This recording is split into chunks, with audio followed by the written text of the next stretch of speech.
Alhamdulillahi hamdan katsiran tayyiban mubarakan fih kama yuhibbu rabbuna wa yarda. Alhamdulillahilladzi bi ni'matihi tatimmus shalihat. Alhamdulillahilladzi khalaqal insan 'allamahul bayan.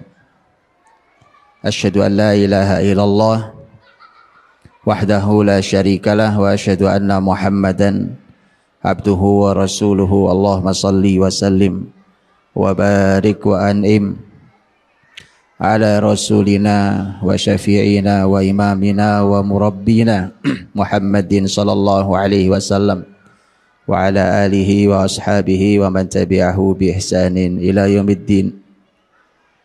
Subhanaka la ilma lana illa ma 'allamtana innaka antal alimul hakim.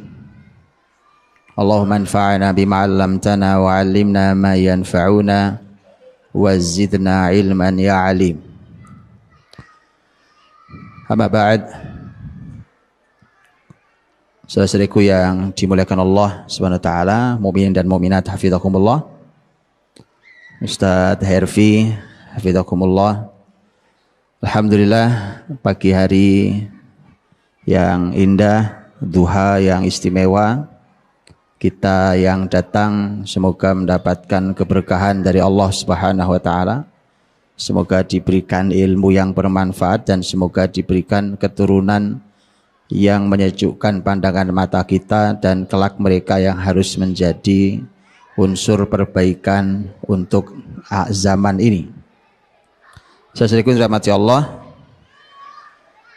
Ustaz Herfi menyampaikan ayat sudah, menyampaikan tafsirnya juga sudah, menyampaikan hadis sudah, menyampaikan contoh dalam sejarah juga sudah.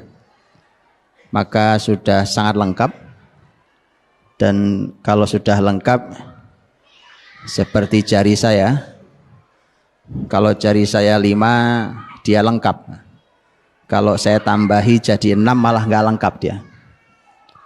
Makanya ini sudah cukup. Jadi kalau saya sebenarnya tidak nambahi harusnya. Ustaz Herfi meminta saya barusan untuk saya mencoba mendalami profil yang beliau sampaikan. Saya ingin memulai dari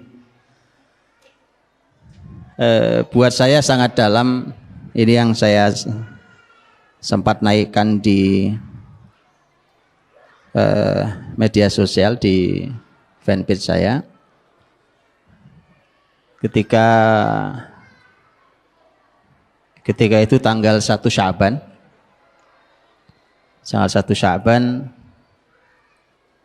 ketika saya diajak oleh salah satu imam Masjidil Aqsa untuk berbincang di kantornya ya di pelataran Masjidil Aqsa itu. Yang menarik adalah subuh itu, karena waktu itu habis subuh itu beliau membaca surat Al-Hasyr dalam sholatnya.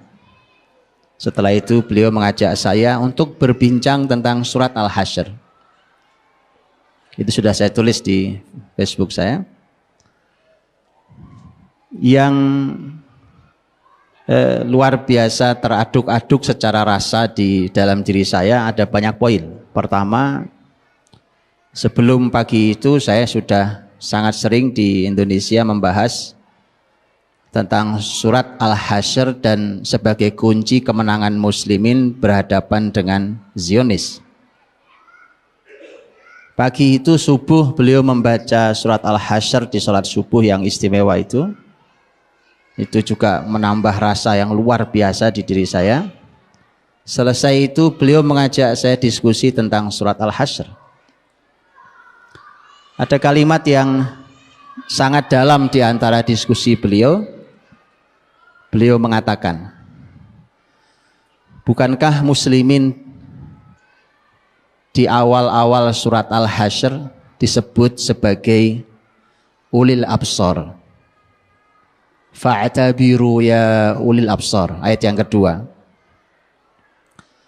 Maka ambillah ibrah wahai orang-orang yang memiliki absar. Absar itu pandangan. Kata al-basar itu pandangan.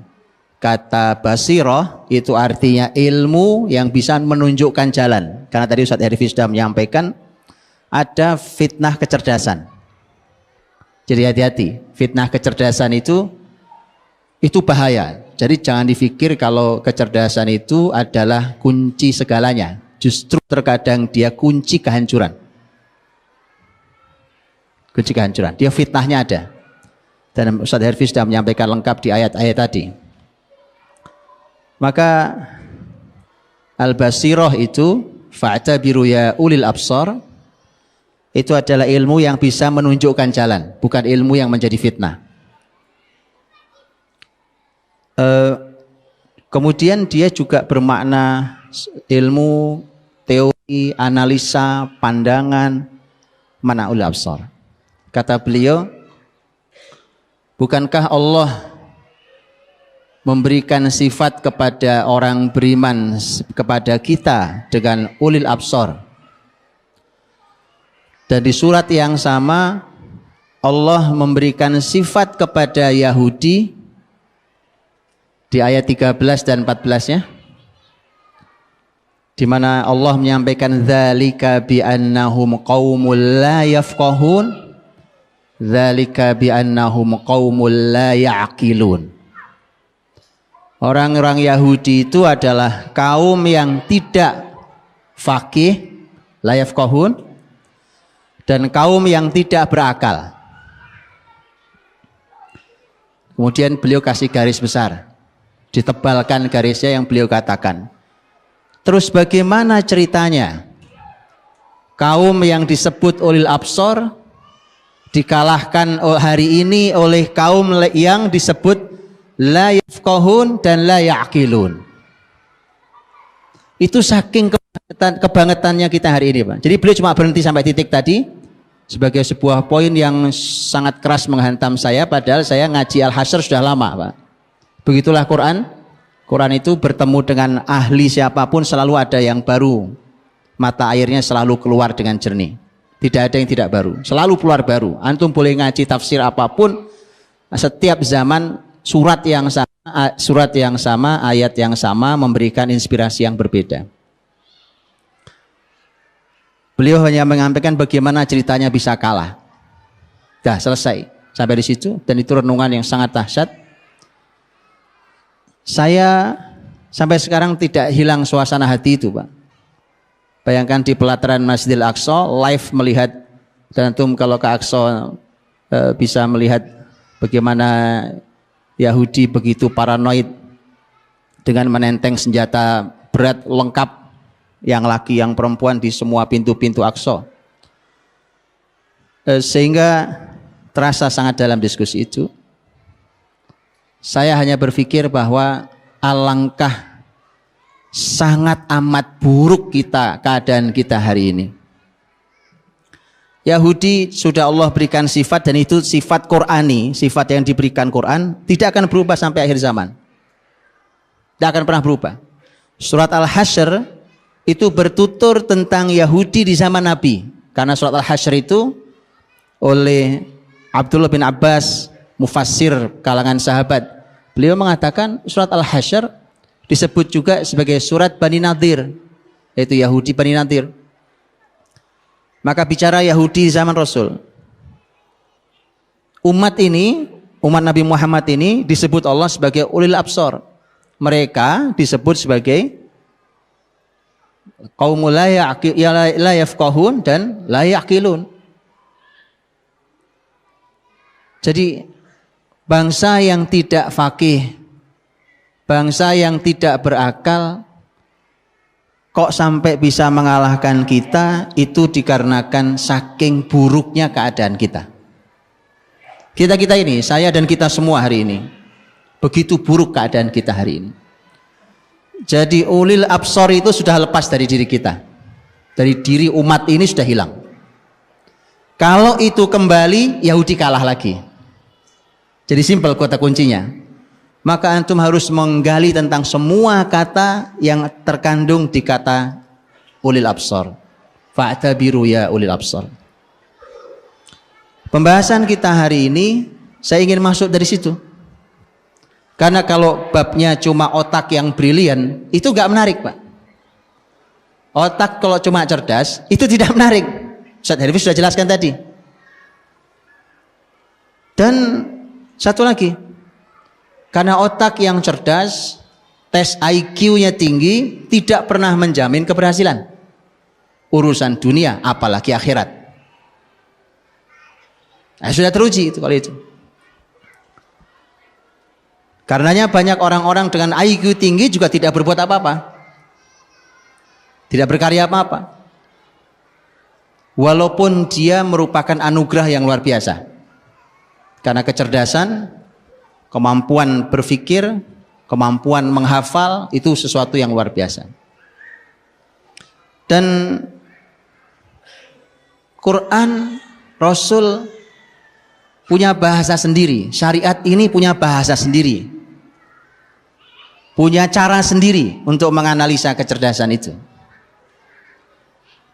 Persis seperti Herfi sampaikan. Jadi sebenarnya kenapa kita tidak mencoba bertanya pada Quran, kepada Rasul, kepada para ilmuwan, para ulama kita tentang bagaimana kecerdasan itu sebenarnya? Karena kecerdasan di zaman kebesaran Islam itu terbukti telah membawa perbaikan bumi ini. Kecerdasan zaman hari ini terbukti telah melukai bumi.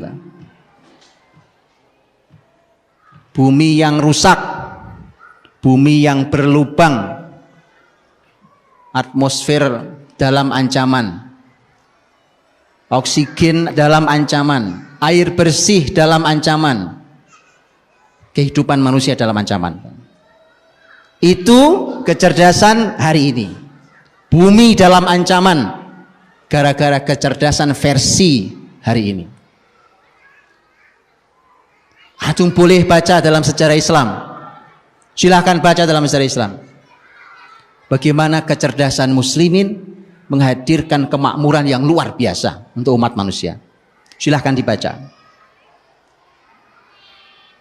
Yang jadi masalah kita, karena kita tidak kenal sejarah kita, itu masalah kita.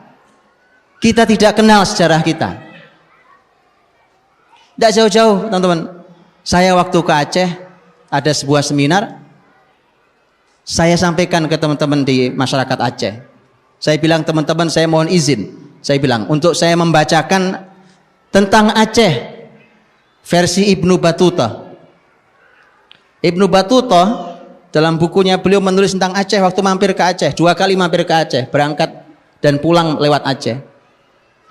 Saya bacakan tentang Aceh dan saya minta jujur untuk disampaikan, apakah ini Aceh yang hari ini? Jawabannya bukan. Bacalah sejarah kita hingga negeri ini, bacalah kemakmurannya, bacalah kehebatannya, bacalah keberaniannya, bacalah ilmunya, bacalah kecintaan mereka pada ulama, bacalah jihad mereka, bacalah kemenangan mereka di atas musuh-musuhnya. Itu yang ditulis oleh Ibnu Battuta, Pak. Bacalah keramahannya dari dulu. Bacalah keramahannya.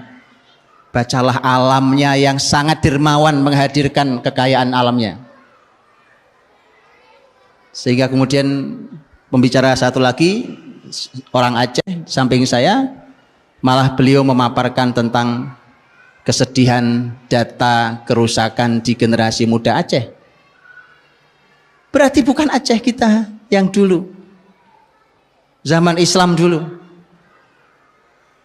Masa iya kita ridho dengan versi hari ini?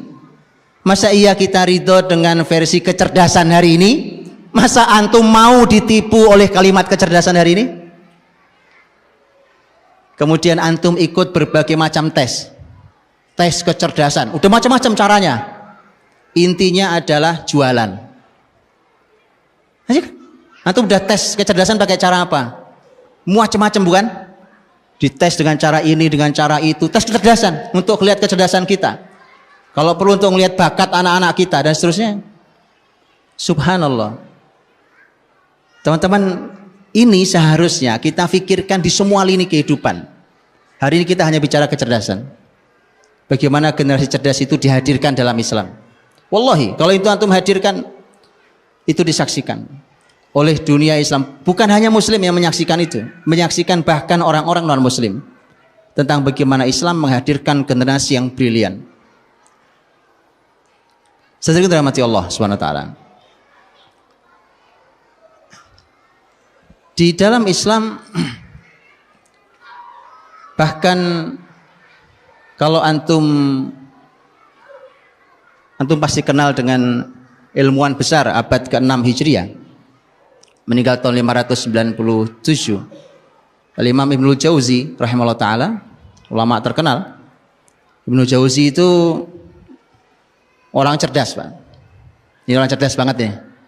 Orang cerdas yang beliau sendiri yang bercerita tentang dirinya di beberapa bukunya tentang kenangannya waktu masih kecil. Beliau meninggal itu meninggalkan lebih dari 400 kitab, 400 karya buku. Dan karya ulama dulu bukan karya kita hari ini. Karya kita hari ini cuma tebel halamannya, itu ngejar pasar. Kalau diperes sebenarnya dia seperti kerupuk kena air. Anda tahu kerupuk besar, coba kasih air, asli cuma segitu, cuma digoreng jadi lebar. Persis sama, buku kita tuh cuma buku gorengan, digedein, isinya nggak ada, Pak. Mohon maaf saya, karena ada di antara kita yang cuma copy paste dari berbagai macam buku, dikumpulin jadi satu, dijual lagi, diganti covernya. Yang jujur, tolong yang jujur, Pak, pada diri sendiri, dan tolong umat ini jangan diberikan lagi kebohongan-kebohongan. Tolong yang jujur, Pak. Umat ini tidak kunjung baik karena ilmuannya tidak jujur. Ilmuannya tidak jujur, Pak. Cacat di ilmuannya, cacat di umat ini. Orang-orang cerdasnya tidak jujur dengan dirinya, apalagi dengan Allah Subhanahu wa taala. Ibnu Jauzi meninggalkan kitab, silahkan dibuka kalau antum tahu kitabnya. Silahkan buka, lebih dari 400 kitab di berbagai bidang ilmu. Puluhan ribu bahkan ratusan ribu orang masuk Islam di tangan beliau. Entah sudah berapa orang yang kita sadarkan dan kita syahadatkan di tangan kita hari ini. Lihat bagaimana orang dengan karya sebesar itu, orang luar biasa cerdasnya. Beliau nulis buku. Di antara buku yang beliau tulis adalah Akhbarul Azkiya, berita tentang orang-orang cerdas. Ada bukunya sudah, Pak. Masalahnya kita ini belajar sama orang kafir itu aja loh. Saya sering bilang kita ini gampang silau, terpukau oleh orang kafir. Ulama sudah ninggalin kitab, Pak. Abad 6, beliau wafat tahun 597, sudah wafat. Sekarang 1439, kitabnya masih ada. Antum sekarang buka di web, antum download juga dapat. Cuma karena kita tidak pernah belajar jadi ulama kita. Saya sudah sangat sering sampaikan ini. Kita ini tidak paham, tidak mengerti ulama kita, tapi kagum dengan ilmuwan kafir. Selalu di semua ilmu begitu. Silahkan dibuka, Pak. Kitabul Adkiya, karya Imam Ibnu Jauzi rahimahullah ta'ala. Nanti saya bacakan beberapa riwayatnya. Dan beliau menyampaikan tentang teori kecerdasan, ya Pak. Dan sebagiannya harus diuji. Ini kan kalimat manusia, mungkin benar, mungkin salah. Tapi ini ulama, jangan salah. Silakan diuji. Karena diantaranya beliau menyampaikan tentang kecerdasan dilihat dari postur tubuh. Saya nggak tahu itu ilmunya, karena saya nggak ngerti, cuma baca saja. Tapi apakah ini benar? Silakan diuji oleh ilmu antum. Antum yang mengerti tentang ilmu fisik, postur tubuh dan hubungannya dengan kecerdasan, silakan diuji. Buka kitab ulama. Mereka menantang Anda semuanya. Jangan jadi orang yang tidur, Pak. Umat ini perlu keseriusan antum. Antum melek tiap hari saja, umat ini belum kunjung baik. Bagaimana kalau tidur terus, ya kan? Siapa? Ibnu Jauzi menyampaikan tentang teori kecerdasan. Tentu dengan versi ulama dulu yang bahasanya tidak pernah panjang-panjang. Tapi kandungan bahasanya dia perlu digali dengan berbagai penelitian ilmiah hari ini. Apalagi di dalam buku itu beliau sebenarnya banyak menyampaikan riwayat sebagaimana gaya ilmuwan abad itu. Kemudian beliau menyampaikan tentang bagaimana kecerdasan dimulai dari kalangan para nabi. Ayo sekarang kita bicara Pak. Asal kita bicara kecerdasan, siapa yang kebayang? Yang jujur. Jujur sama saya. Saya bilang orang paling cerdas. Coba. Yang jujur. Orang cerdas.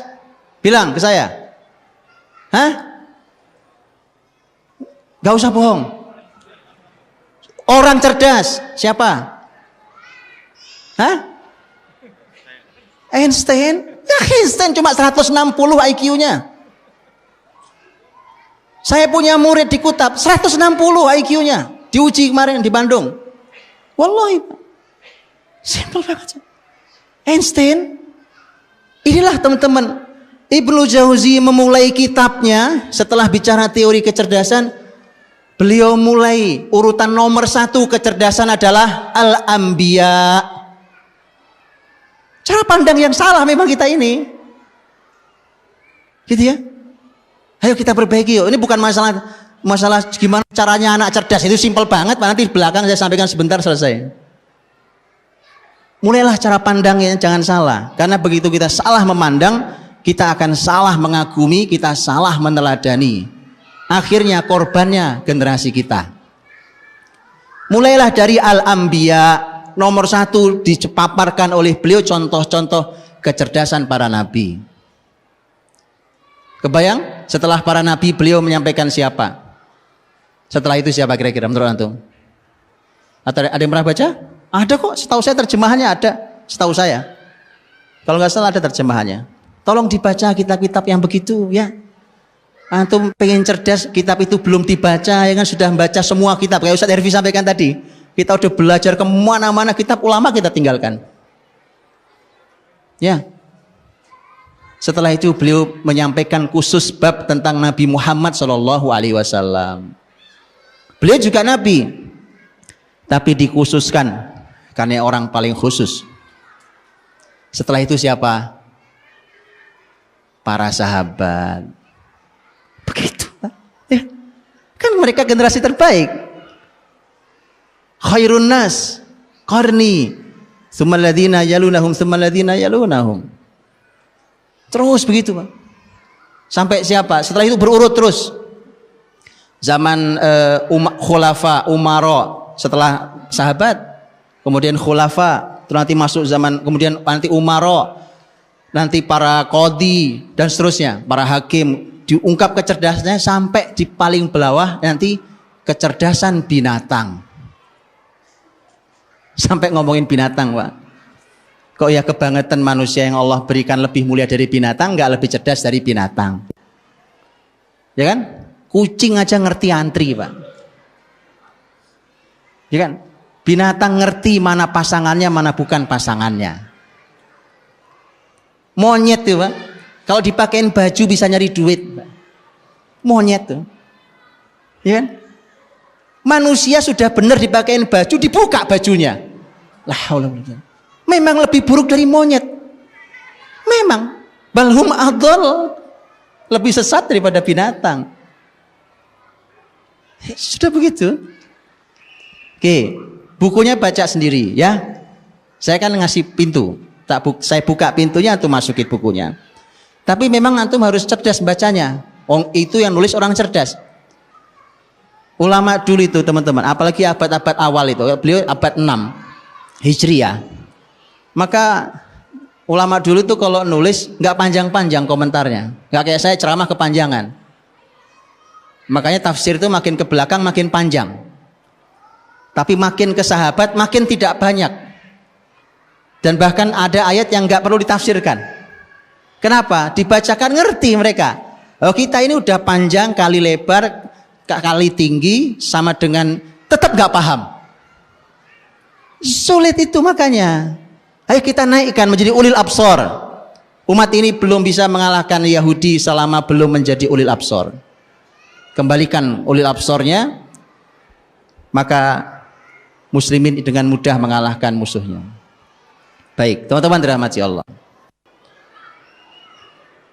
Jadi ulama Imam Ibnu Jauzi pun telah menulis kitab Al-Adhkiyah.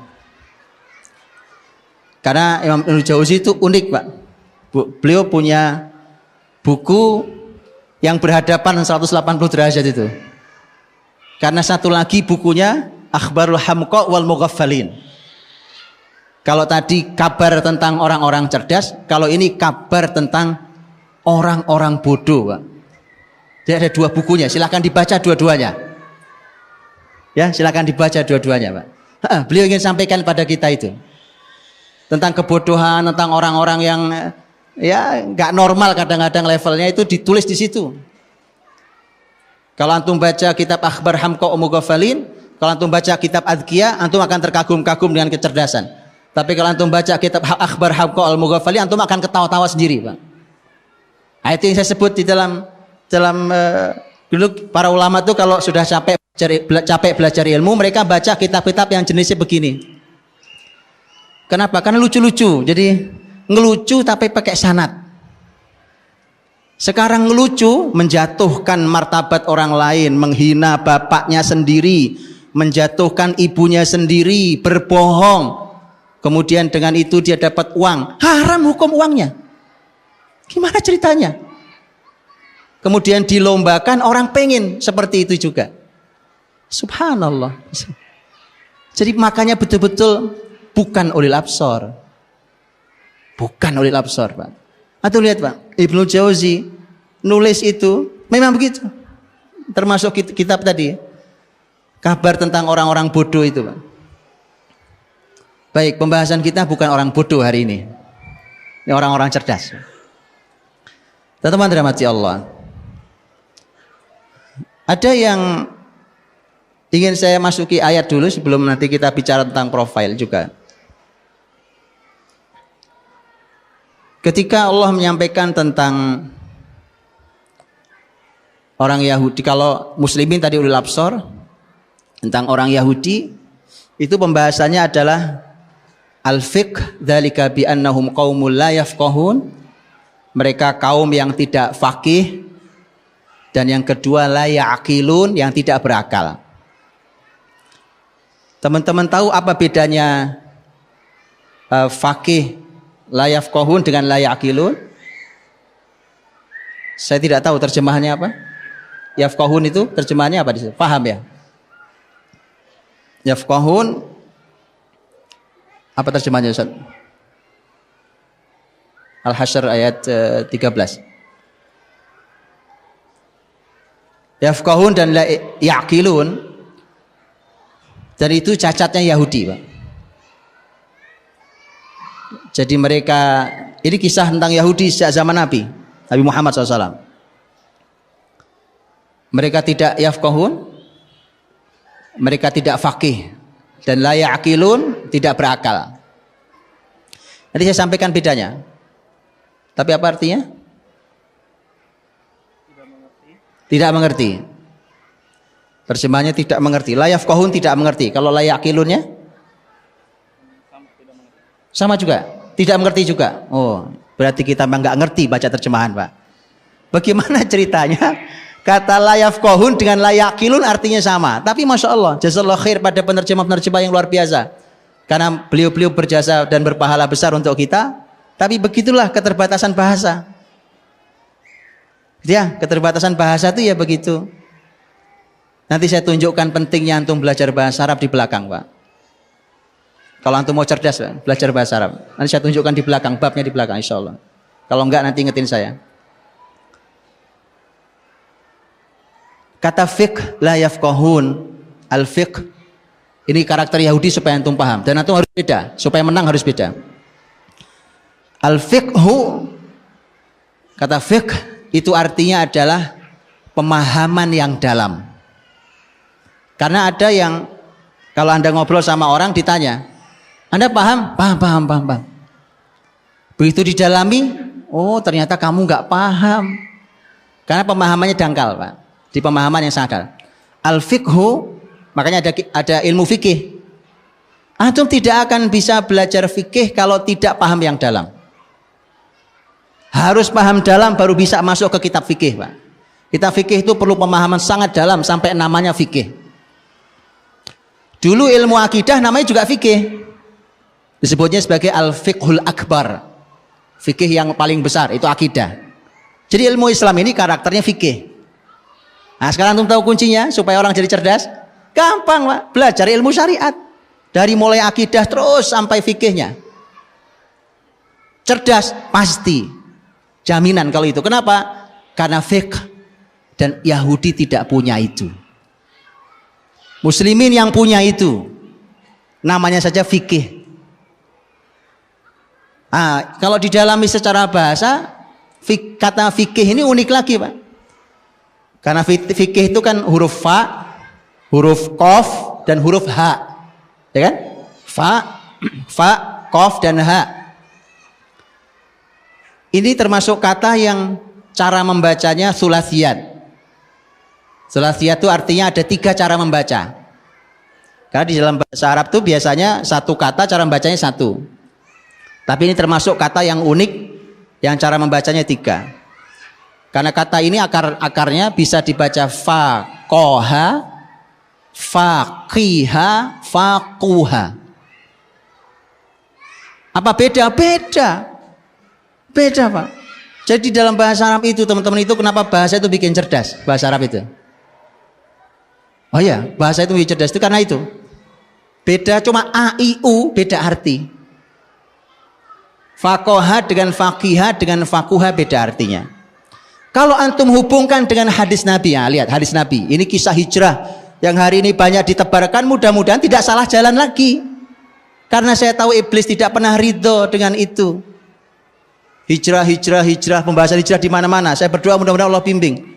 Karena kalau tidak, iblis tahu di perempatan mana dia tunggu orang yang hijrah itu. Dibelokin lagi sama iblis. Hati-hati. Nabi mengatakan tentang orang-orang yang berhijrah. Kalimat Nabi SAW, khiyarukum fil jahiliyati khiyarukum fil Islam idza faquhu. Orang terbaik di antara kalian waktu jahiliyah top, orang pemimpin, orang pinter, orang yang disegani waktu jahiliyah, dia tetap akan menjadi orang hebat dalam Islam. Kalau dia mau hijrah, dalam Islam tetap orang hebat. Syaratnya 1, idza faquhu. Nah, di situ faqih itu, tapi qafnya di dhammah. Dalam sebuah riwayat, qafnya di dhammah. Itu kalau antum tanya, kenapa tidak faqihu? Kenapa tidak faqahu? Ternyata Nabi menginginkan sesuatu. Ya, ini fiqh yang paling tinggi memang kalau di dhammah, yang tengahnya kalau di kasroh, yang paling bawah kalau di fathah. Kalau di dhammah itu hadirin, pemahaman ilmu itu sudah menjadi aliran darahnya. Kalau bahasa kitanya sudah mendarah mendaging, Pak, sudah mendarah daging, sudah nyampur, nggak bisa dipisahkan. Kan ada ilmu yang sifatnya tempelan kan. Pemahaman tempelan kan ada, ya kan? Apalagi kalau namanya hafalan, nempel kan nempel. Sekarang sore nanti udah lupa kok, gak usah nunggu sore yang 2 jam lagi udah hilang kok. Tapi itu sudah mendarah mendaging, Pak. Dia sudah nggak terpisahkan. Pemahaman dia, kemampuan dia memahami, kemampuan dia mengingat, kemampuan dia menganalisa, kemampuan dia melakukan atau bahkan mengambil sebuah keputusan dari pemahamannya, itu sudah mendarah daging dalam dirinya. Itu kalau dhammah. Dan ternyata itu yang dimau oleh Nabi tentang orang-orang yang hijrah. Ingat, ini peringatan untuk mereka yang berhijrah. Itu fiqh. Baik, yang satu lagi, orang Yahudi itu la ya'qilun. Ya'qilun jelas, kata-katanya akal. Aklun, akal. Cuma saya mau nanya, akal itu apa artinya? Akal kira-kira artinya apa, Pak?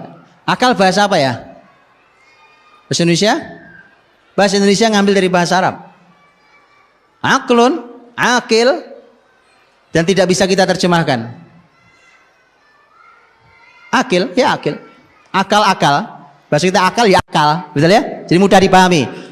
Cuma ketahuilah apa arti aslinya. Kata ya'qilun dari kata ain, ada qaf, ada lam. Kata aqala, Bapak Ibu tahu orang Arab pakai sini, pakai apa nama ini? Kalau pakai kutroh itu, simak itu dia ada yang melingkar di atas kepalanya, betul?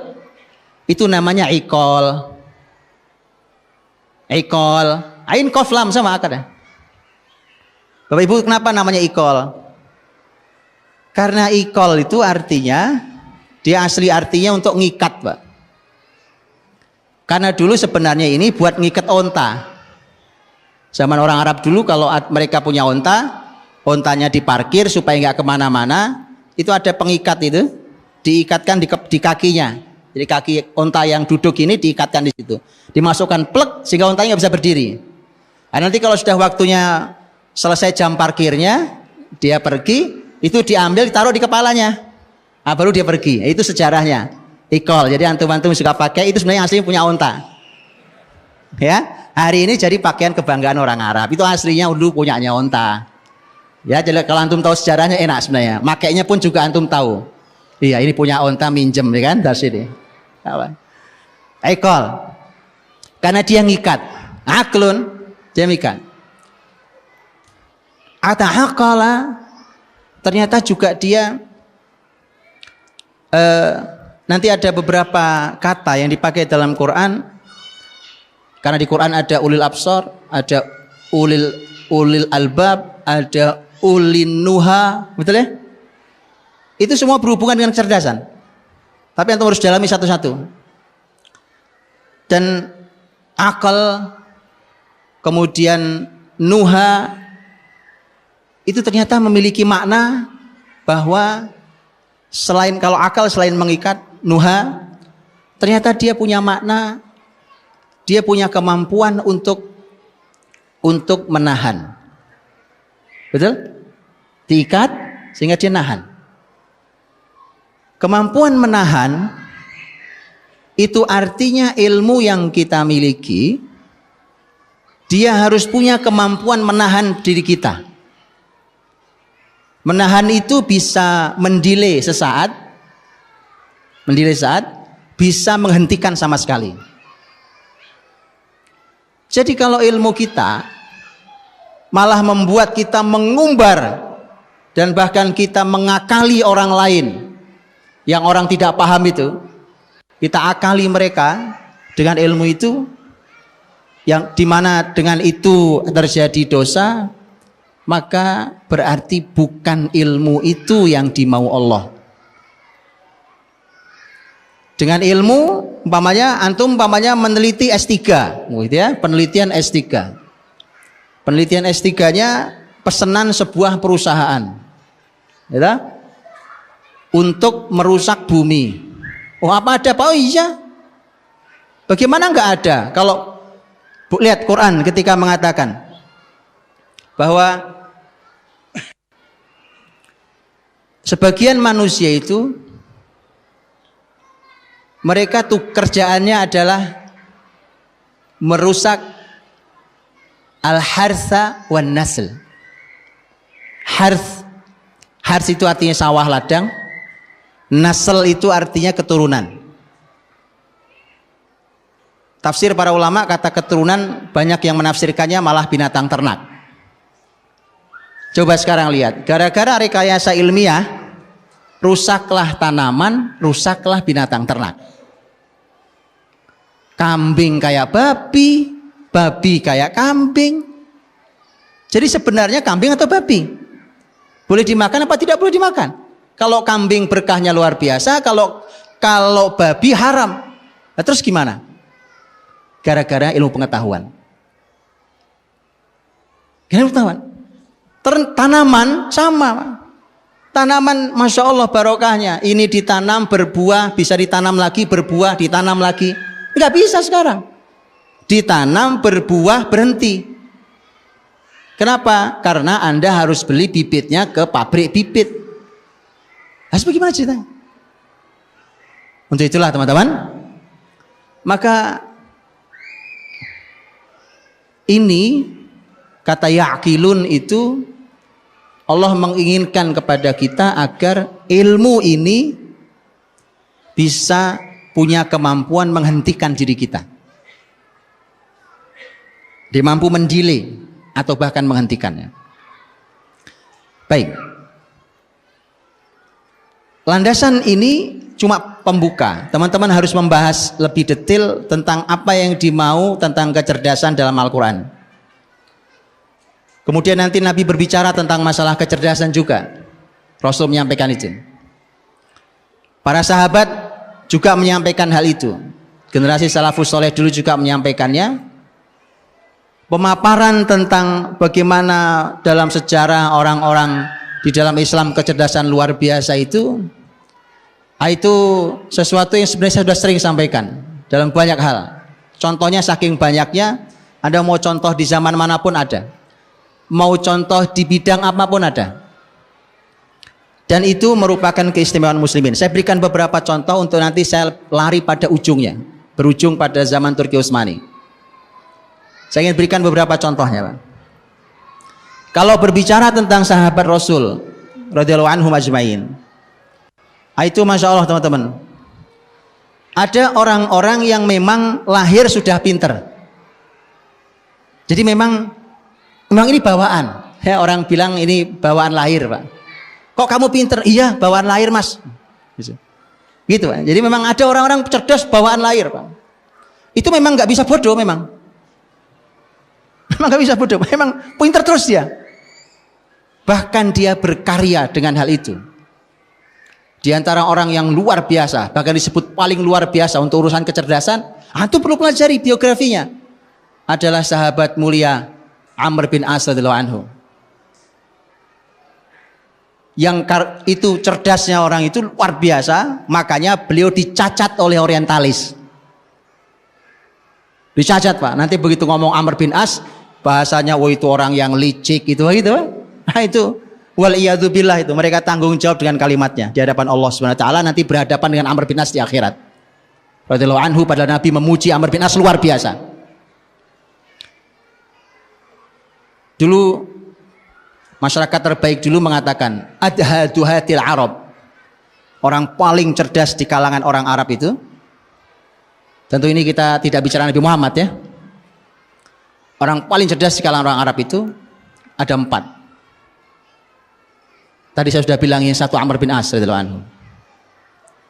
Yang kedua Muawiyah, sama ini. Ini sahabat yang juga dizolimi oleh sejarah luar biasa, oleh orang-orang yang tidak bertanggung jawab. Muawiyah radhiyallahu anhu. Yang ketiga Mughirah bin Syu'bah radhiyallahu anhu. Yang keempat Ziyad ibnu Abi, ini tabi'in, kibarut tabi'in. 4, Pak. Oke, 4 ini mana yang sudah antum baca biografinya? Enggak 4-4-nya. Tapi antum tahu Einstein kan? Antum tahu Einstein ya? Apa kita bicara Einstein saja hari ini? Subhanallah.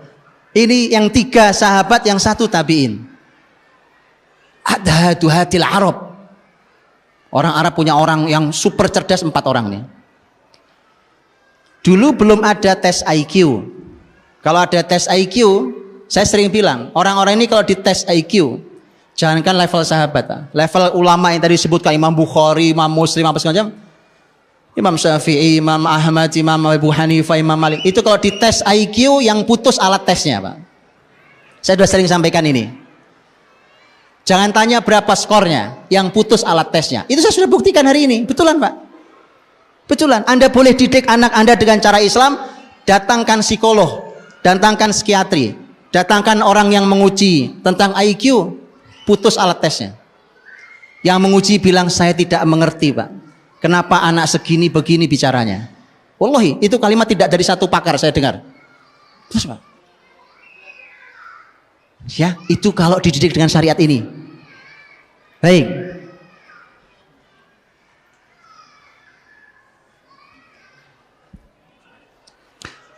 Jadi adhaduhatil Arab, ada sebuah ceramah bagus dari seorang ahli ilmu.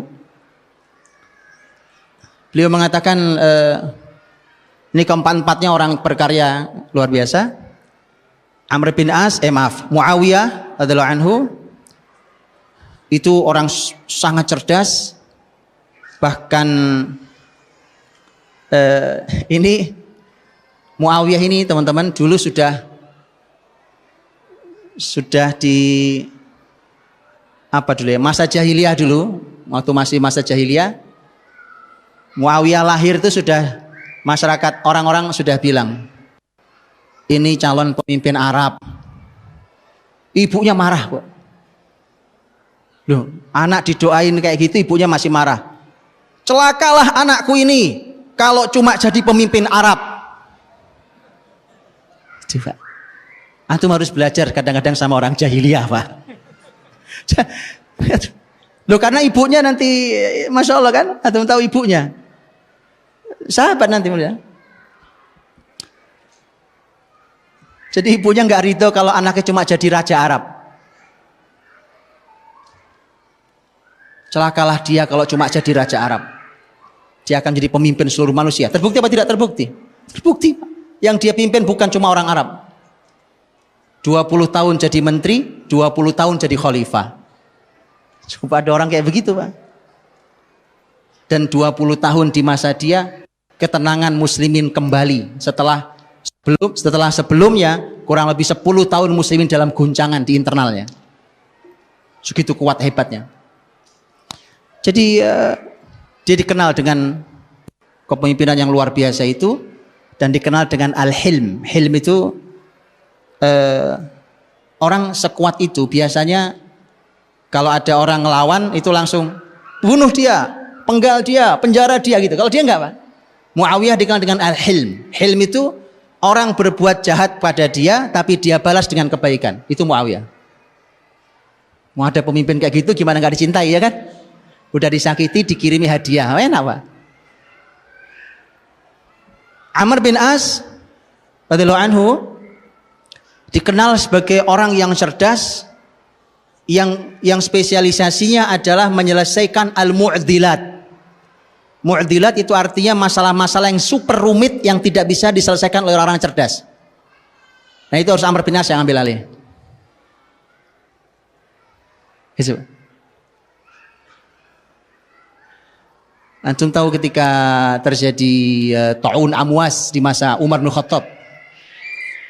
Ta'un, Masya Allah, ta'un itu orang kena ta'un, wabah penyakit waktu itu di Amwas. Amwas itu di wilayah Palestina.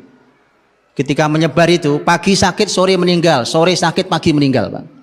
Cepat sekali itu, sampai korban begitu banyaknya. Termasuk korbannya adalah sahabat mulia, bahkan Amir Umara negeri Syam, yaitu Abu Ubaidah al-Jarrah radhiyallahu anhu. Umar sebagai khalifah harus menyelesaikan masalah itu. Sudah tidak kunjung selesai, siapa yang dipanggil? Amr bin As. Sini. Saya cuma nanya, emang Amr bin As dokter? Gitu loh, Pak. Ini bukan masalah Anda dokter atau bukan dokter. Ini orang spesialisasi menyelesaikan urusan yang super rumit yang tidak bisa diselesaikan oleh orang cerdas. Diajak diskusi sama Umar. Gitu. Gimana nih? Masalah ini berat tahun Amwasnya. Itu dikaji oleh Amr bin As di lapangan, Pak. Dikaji sampai keluarkan rekomendasi. Apa biasa ini, Pak. Ini kalau hari ini udah penelitian S5 ini, Pak. S3 nggak masuk kalau ini.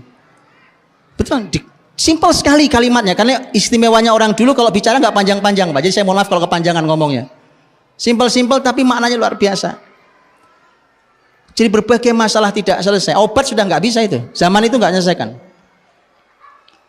Sama, setiap zaman ada penyakit yang nggak bisa diobati kan, karena ilmunya terbatas manusia. Akhirnya rekomendasinya jelas. Amr bin As mengatakan, Khalifah saya ketemu jawabannya.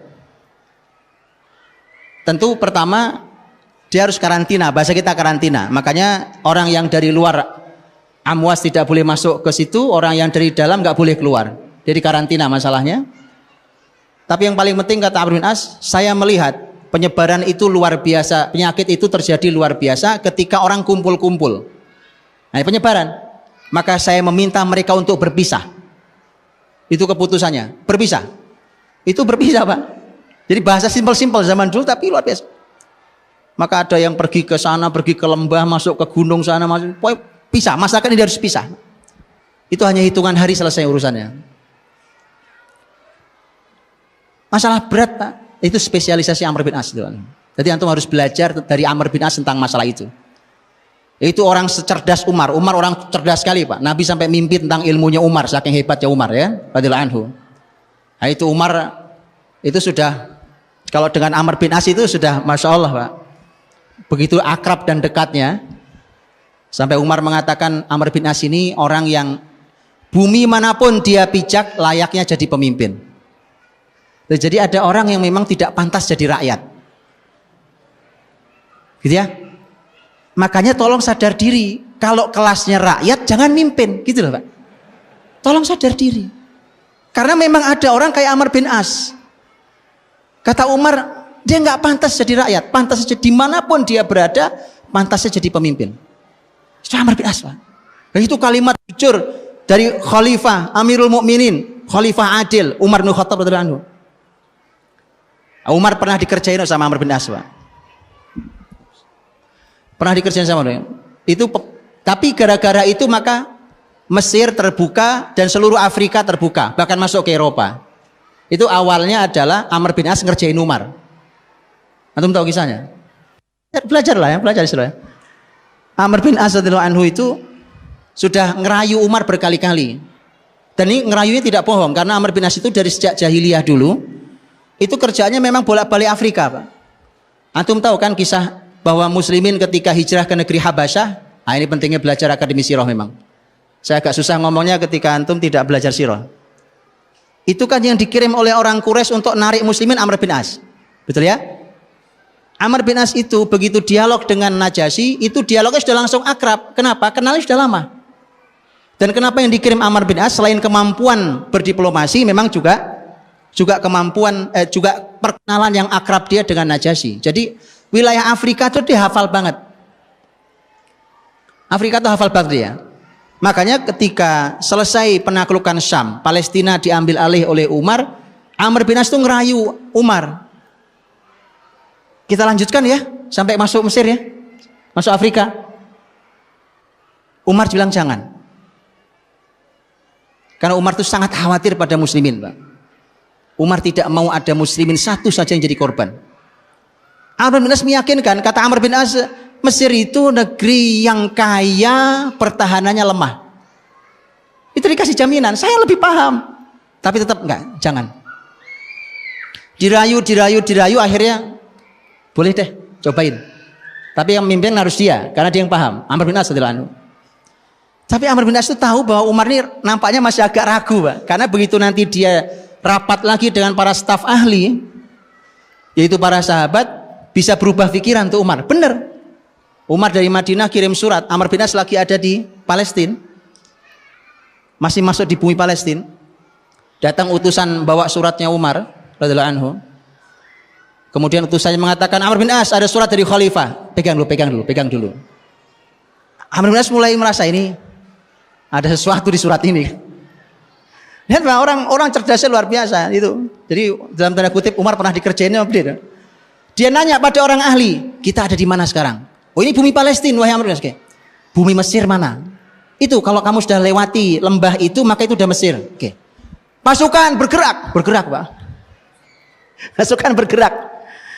Begitu kaki menginjak perbatasan dan sudah masuk ke wilayah Mesir, mana suratnya? Sini Pak, sini. Betul Pak, Anda tahu isi suratnya. Lihat Pak, analisanya luar biasa, nyaris kayak dukun Pak. Surat belum dibuka udah tahu isinya.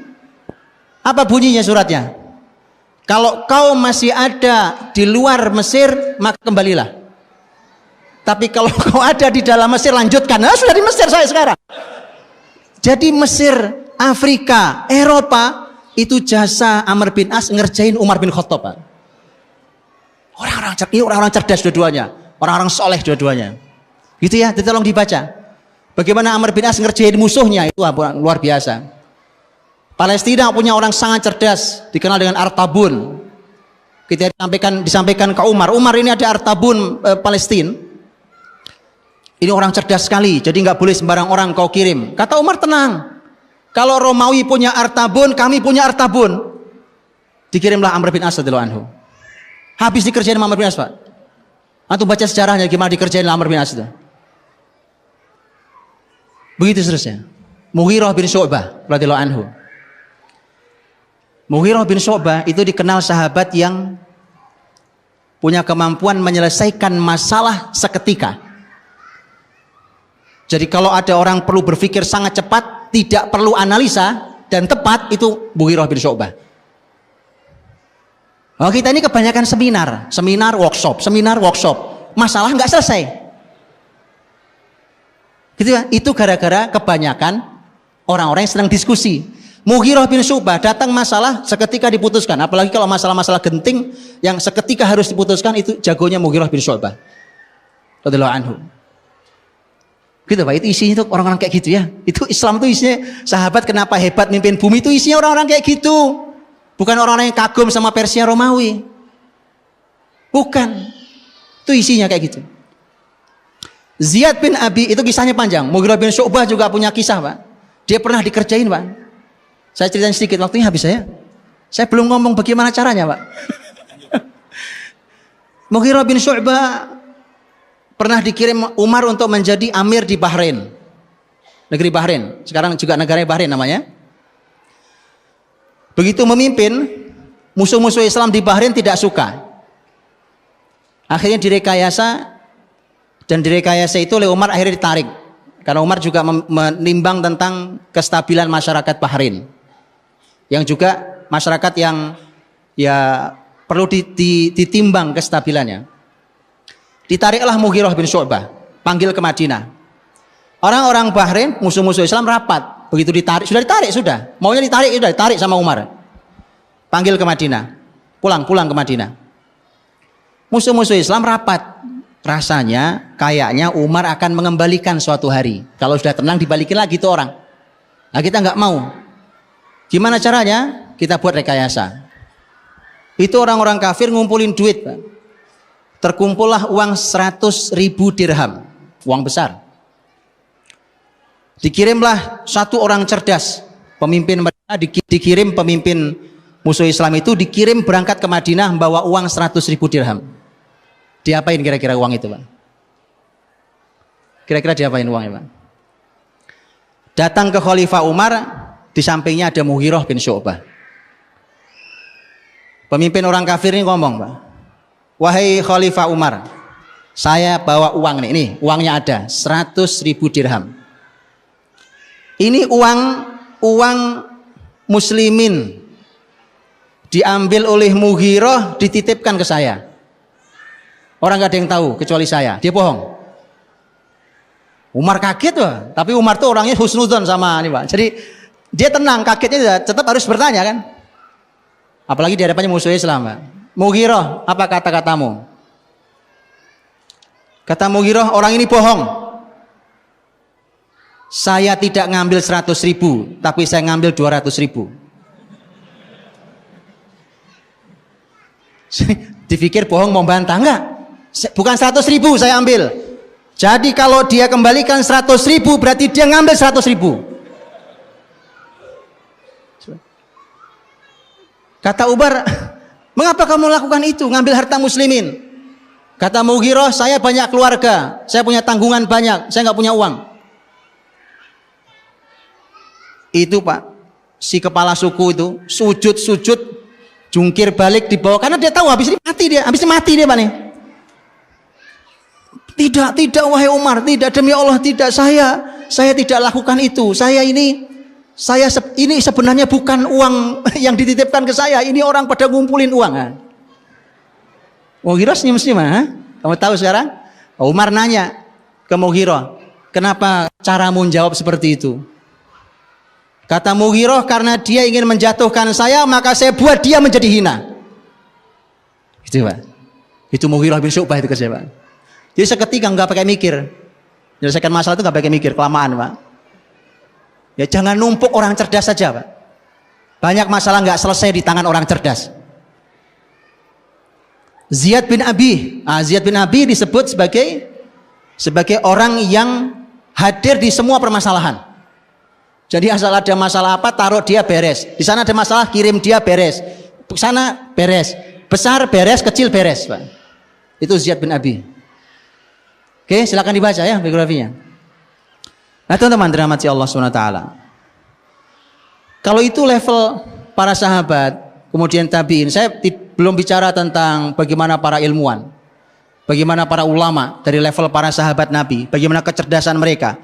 Saya sudah sering menyampaikan tentang masalah usia yang masih sangat awal, tetapi begitu luar biasa. Kemampuan mereka, karya-karya yang besar untuk perbaikan bumi ini. Itu sudah sering saya sampaikan. Waktu saya tidak panjang, saya sampaikan di ujung, Turki Utsmani.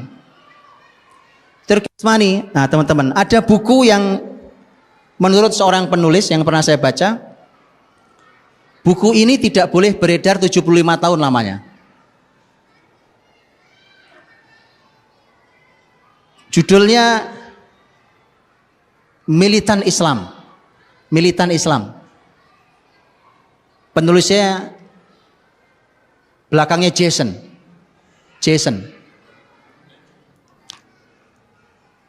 Ada bukunya ada. Kalau antum yang bisa bahasa Inggris baca bahasa Inggrisnya, yang bisa bahasa Arab ada terjemahannya. Setahu saya terjemahannya Al-Islam Ats-Tsauri. Terjemahannya. Tentang militan Islam ini, menurut seorang penulis yang pernah saya baca dari, kalau nggak salah penulis dari Emirat atau dari mana, nulis tentang bahwa buku ini 75 tahun tidak boleh dikeluarkan. Kenapa tidak boleh dikeluarkan? Nah, sekarang saya keluarkan. Saya keluarkan apa yang dibaca oleh para ilmuwan. Karena begitu antum baca, teman-teman, antum akan kembali ke Islam. Antum akan kembali mencintai Quran. Bahkan akan mencintai bahasanya Quran. Dan antum akan berusaha untuk bisa itu. Apa isinya, Pak? Di masa Turki Utsmani, sebelum Eropa keluar menjajah, Inggris dan Prancis melakukan penelitian. Penelitiannya diambil dari mulai Samudra Atlantik sampai Samudra Hindia. Mungkin gak nyampe Indonesia, Pak. Untuk mereka tahu sebenarnya apa kunci kekuatan muslimin itu. Kenapa orangnya hebat-hebat, cerdas-cerdas, kuat-kuat, kokoh-kokoh. Itu dia pengen tahu. Diteliti oleh Inggris dan Prancis, Pak. Hasilnya luar biasa, Pak. Lihat hasilnya. Di salah satunya, sebagian ya. Ternyata karena pola pendidikan dari kecil. Karena ternyata dalam sistem kekhilafan Turki Utsmani, Islam itu, muslimin memiliki sebuah sistem pendidikan yang dasar, pendidikan dasar namanya kutab. Kutab itu anak-anak diajari yang paling dasar tentang Quran. Diajarkanlah Quran, terus bertahap dari mulai mereka membaca sampai hafal, sampai mulai paham isinya.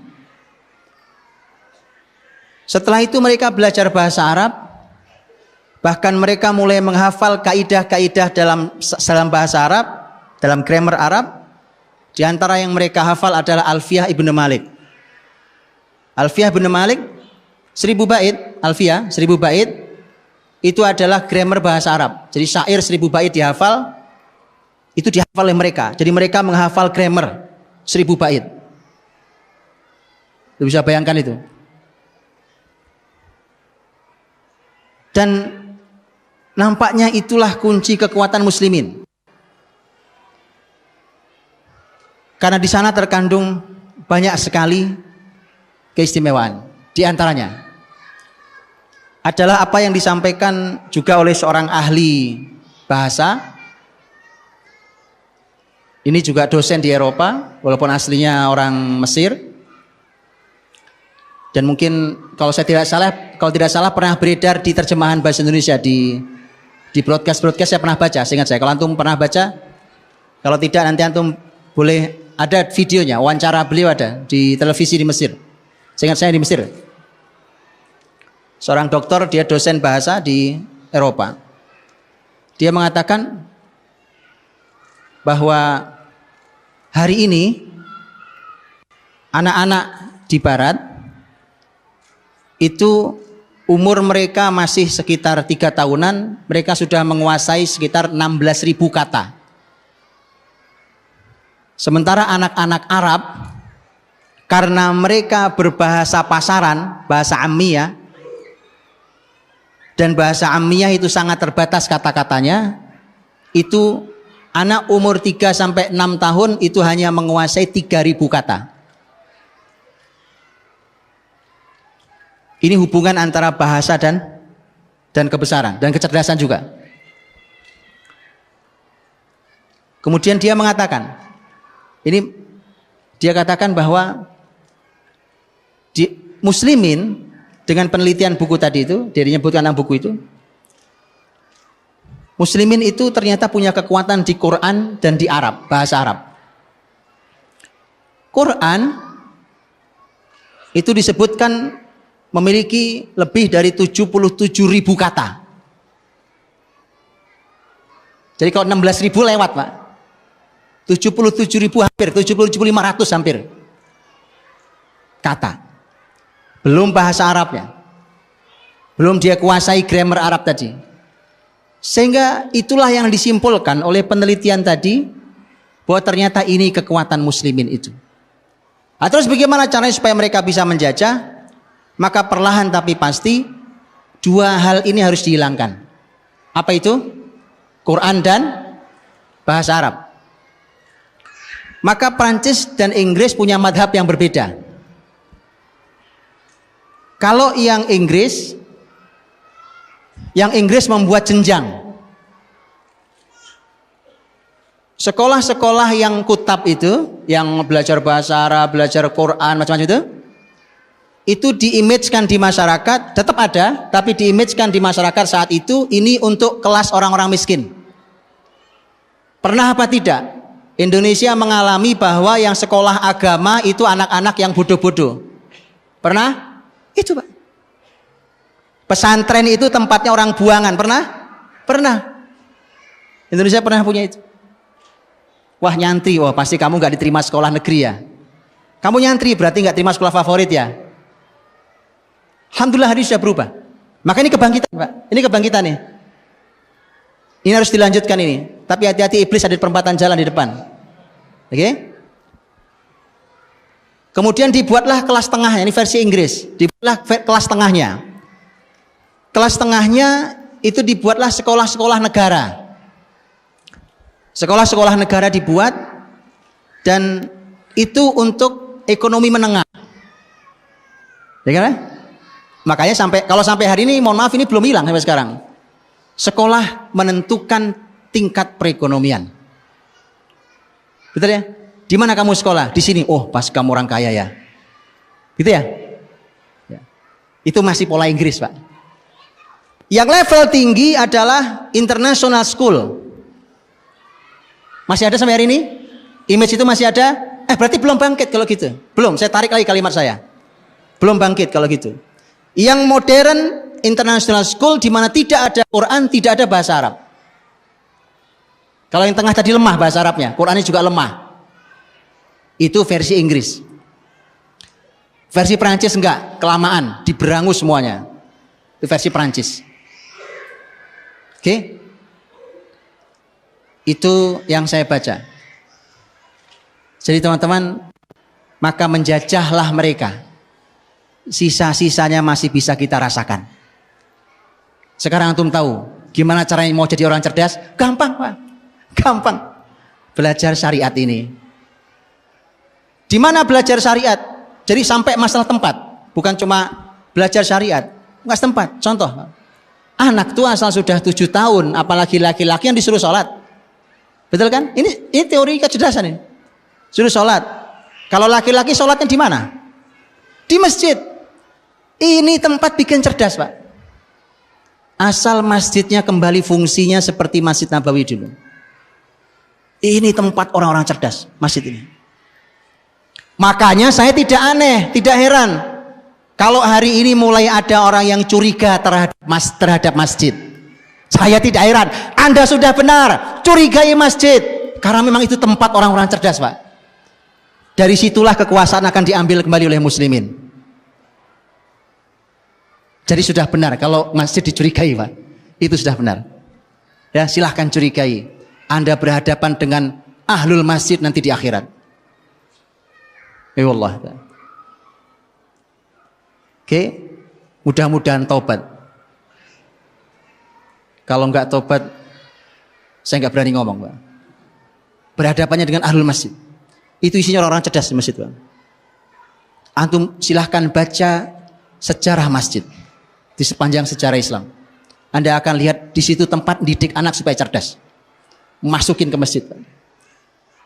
Di tempatnya, pelajarannya, polanya dan seterusnya itu diurutkan begitu cerdasnya luar biasa. Karena nanti anak-anak kita akan ketemu tentang pola materi ilmu yang tidak pernah mungkin diajarkan oleh orang-orang barat. Mereka tidak punya ini. Kalaupun ngajarin orientalis terpaksa, mereka tidak punya konsepnya. Umpamanya, Pak, muslimin itu, Pak, muslimin itu oleh para ulama dibuatkan konsep-konsep. Saya kasih contoh, Pak. Dan ini sebenarnya kalimat Imam Syafi'i sebenarnya. Beliau punya kalimat lengkap. Orang kalau belajar apa, belajar apa, dapat ilmunya, bukan ilmunya. Contohnya, orang belajar Quran, dia akan dapat kelembutannya. Orang-orang Quran itu lembut-lembut orangnya, Pak. Orang belajar hadis, dia akan kuat hujahnya. Jadi kalau dia berargumentasi, orang mesti jungkir balik depan dia, Pak. Mesti orang akan tersungkur kalah. Itu orang yang belajar hadis. Begitu seterusnya. Orang belajar apa terus dia akan punya kekuatan masing-masing. Itu kalimat Imam Syafi'i rahimahullah. Dan saya kasih contoh, teman-teman. Kalau antum belajar umpamanya ilmu usul fikih, itu ulama membuatkan kaidah usul fikih. Itu masya Allah, Pak. Orang masuk ke ilmu usul fikih, keluar dari ilmu itu cerdasnya luar biasa. Orang belajar umpamanya ilmu mustalah hadis. Ini lain lagi karakter ilmunya. Jadi setiap ilmu punya karakter dan itu membentuk dirinya. Belajar usul fikih, belajar mustalah hadis, umpamanya belajar ilmu jarh wa ta'dil, belajar usul tafsir, belajar apapun, itu keluar dari ilmu itu cerdasnya luar biasa. Kenapa? Karena dilatih betul. Ada yang melatih ketajaman analisa, ada yang melatih kedetailan sesuatu, ada yang melatih kemampuan dia untuk menghafal, ada yang banyak yang dilatih. Banyak sekali yang dilatih oleh ilmu Islam ini. Itu anak-anak kita harus belajar. Karena itu warisan ilmu Islam. Warisan ilmu Islam, Pak. Nah, jangan sampai antum salah jalan. Sekarang disuguhi supaya anak terstimulus brainnya, maka dikursuskan main piano. Lah, antum belajar sama orang kafir. Ya, disuruh belajar usul fikih, belajar tafsir, usul tafsir, hadis dengan mustalahnya. Anak dijamin cerdas. Ini belajar cahaya loh. Yang dipelajari cahaya, bercahaya hidupnya. Bercahaya hidupnya. Itu orang-orang cerdas. Dan setiap ilmu punya karakter. Punya karakter tadi. Orang tidak sadar bahwa terbentuklah karakter dirinya, terbentuklah kekokohan jiwanya. Dan ini tadi contohkan sangat banyak oleh Ustaz Herfi tentang bagaimana orang dalam sejarah Islam itu memiliki kemampuan yang luar biasa di berbagai ilmu itu karena mereka belajar berbagai macam ilmu itu. Dan itu bagian dari yang harus dipelajari oleh muslimin, tentu di levelnya masing-masing. Levelnya yang jadi ulama dengan yang tidak jadi ulama, levelnya beda, kedalamannya, tapi belajar. Gitu ya? Belajar. Antum tahu. Nah, masalahnya hari ini asal belajar apa nih? Belajar mustalah hadis. Wah, anak saya nggak mau jadi ustadz toh, Pak. Dulu, sekarang udah lumayan. Dulu Quran gitu, ngafal Quran. Anak ibu, bapak ibu harus baca hafal Quran. Dia bilangnya, wah anak saya nggak mau jadi ahli tafsir, oh, Pak, maunya jadi arsitek kok. Itu saking sudah begitu serangan barat itu sudah luar biasa dalam diri kita. Tapi alhamdulillah sudah mulai berubah hari ini. Sudah mulai berubah. Berarti sudah bangkit lagi ya. Saya balikin lagi kalimatnya. Saya bangkit lagi berarti. Jadi teman-teman dirahmati Allah Subhanahu wa taala, ini sudah habis waktu saya sebagai penutup, teman-teman. Jadi apa yang diberikan alurnya oleh syariat kita inilah tanpa menggunakan teori panjang lebar. Kalau yang babnya keturunan, karena memang kalau di dalam penelitian-penelitian yang dilakukan hari ini pun, bahkan dilakukan di zaman sebelum kita ini pun, bahkan orang-orang barat pun melakukan penelitiannya, ternyata keturunan memang punya, dan itu dalam Islam juga sama, bahwa keturunan itu ternyata memang punya jejak yang dalam, diantaranya tentang tema kecerdasan, kemampuan mengingat, kemampuan menghafal, memahami. Itu ternyata ada yang sifatnya turunan. Tapi kalau yang sifatnya turunan, itu kan kita nggak bisa protes, Pak. Ya toh? Masa antum pengen balik lagi kan nggak bisa. Ternyata muslimin, Allah Maha Adil. Keturunan itu bukan segala-galanya. Karenanya kemudian muslimin itu diberikan pola tentang pembelajaran syariatnya. Sudahlah, makanya meyakini itu, ya. Jadi kalau tadi saya sampaikan, kenapa kemudian hilang kutab itu karena memang rekayasa Inggris Prancis. Karena mereka tahu ternyata itu sumber kekuatan muslimin. Jadi ini nggak mudah ini, Pak. Makanya di Indonesia setengah mati saya mengenalkan kutab itu, Pak. Alhamdulillah belum lama sudah Allah izinkan karena Allah ridho, mudah-mudahan Allah izinkan untuk dikenal orang. Dulu bukan cuma orang awam, Pak. Mohon maaf, kadang-kadang ustadz ahli ilmu bilang, ini apa sih ini? Saking tidak kenalnya kita karena memang begitu luar biasanya penjajah itu menutup itu sampai kita tidak mengenalinya. Tidak ada yang sempurna di awal, tapi setidaknya merupakan langkah awal. Baik teman-teman dirahmati Allah Subhanahu wa taala, saya bacakan kalimat sahabat mulia sebagai penutup supaya antum punya kenangan dengan kalimat sahabat, bukan kalimat saya. Kalimat sahabat mulia yang dicantumkan oleh Imam Ibnu Jauzi dalam kitabnya tadi, kitab Al-Adhkiya tadi, kitab orang-orang cerdas. Ketika sahabat mulia Abu Darda radhiyallahu anhu menyampaikan tentang tanda orang-orang yang berakal. Abu Darda berkata, qala Abu Darda,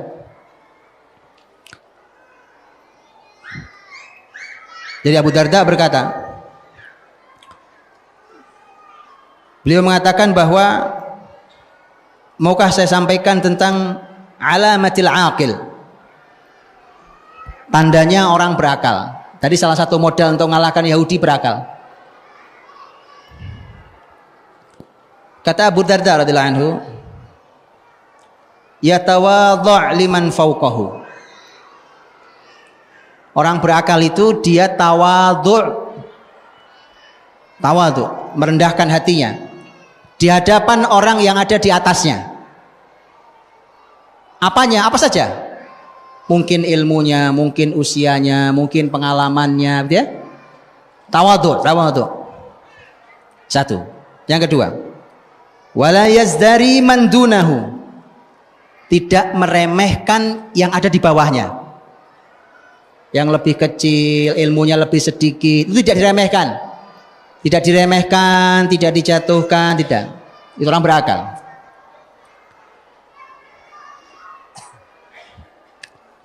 Yang berikutnya, yumsikul fadla min mantiqihi, min mantiqihi. Dia selalu memegang keutamaan dalam pembicaraannya. Jadi sebicara itu, ngobrol bahkan yang santai, ngobrol santai sekalipun, itu mesti ada keutamaan yang dia bicarakan. Bahkan mungkin bercanda. Makanya seperti Imam Ibnu Jauzi, nulis buku yang lucu saja seperti tadi, tentang Akhbar Hamqa wal Mughaffalin, lucu. Nanti kalau baca lucu, ketawa sendiri. Tapi itu ada keutamaannya. Yang berikutnya, yukhaliqun nasa bi akhlaqihim. Dia berinteraksi dengan manusia dengan menggunakan akhlak baiknya. Bergaulnya dengan masyarakat menggunakan akhlak yang baik. Kalau bicara, sekarang kita punya masyarakat dunia maya. Ya. Kalau bicara, tapi dengan akhlak. Kalau diam, tapi dengan akhlak. Ya. Kalau komentar, tapi dengan akhlak. Itu akhlak.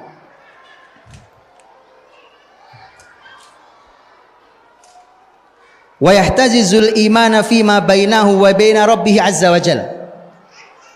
Dan dia memastikan ada iman antara dia dan Rabb-nya Allah Subhanahu wa taala. Jadi dia memastikan hidupnya selalu ada iman dalam segala aktivitasnya. Fahuwa yamshi fid dunya bid dunya bit taqiyyati wal kitman. Dia berjalan di dunia ini dengan ketakwaannya tapi tersembunyi. Takwaan tapi tersembunyi. Ini saya sering sampaikan teman-teman ya, bahwa hari ini tuh kita kok nggak punya sesuatu yang disembunyikan gitu loh. Padahal menyembunyikan sesuatu itu pada hal yang benar itu ajaran Nabi loh. Itu ajaran Nabi loh dan ajaran sahabat loh. Kita semua sekarang diupdate statusnya. Makan mie goreng diupdate statusnya, lagi nangis diupdate statusnya, lagi gelisah diupdate. Saya sudah sering sampaikan, mohon berhenti. Saya sudah bilang berhenti. Saya sudah sering bilang itu. Kan itu kaidah orang-orang cerdas. Ya, baik, itu kalimatnya. Kalimatnya sahabat mulia Abu Darda radhiyallahu anhu tentang tanda orang-orang cerdas. Nanti riwayat di bawahnya PR buat antum baca bukunya, karena di bawahnya ada riwayatnya Wahab bin Munabbih yang menyampaikan kalimatnya Luqman. Luqman itu sudah sampai pada level Al-Hakim. Allah berikan hikmah. Walaqad ataina Luqmanal hikmah. Kalau hikmah itu teman-teman itu lebih tinggi dari ilmu. Karena kalau ilmu yang Allah berikan sedikit. Wa ma utitum minal ilmi illa qalila. Yang diberikan pada kalian dari ilmu itu cuma sedikit, kata Allah. Tapi kalau diberikan hikmah, Allah menyampaikan wa may yu'tal hikmata faqad utiya khairan katsira. Siapa yang diberi hikmah sungguh telah diberikan kebaikan yang banyak. Jadi ada PR lagi nanti. Begitu jadi ilmuwan harus menjadi ahli hikmah. Gimana caranya perlu dikaji lagi. Luqmanul Hakim itu sudah sampai level hikmah. Beliau nanti menyampaikan di poinnya. Beliau menyampaikan bahwa menasihati anaknya, ya bunayya mayyatim wa aqlu mri'in hatta yakuna fihi asyru khisal. Wahai anakku, seseorang tidak akan sampai sempurna akalnya sampai dia punya 10 sifat. 10 sifat antum baca sendiri di bukunya. Saya kira itu. Wallahualam bishawab. Assalamualaikum.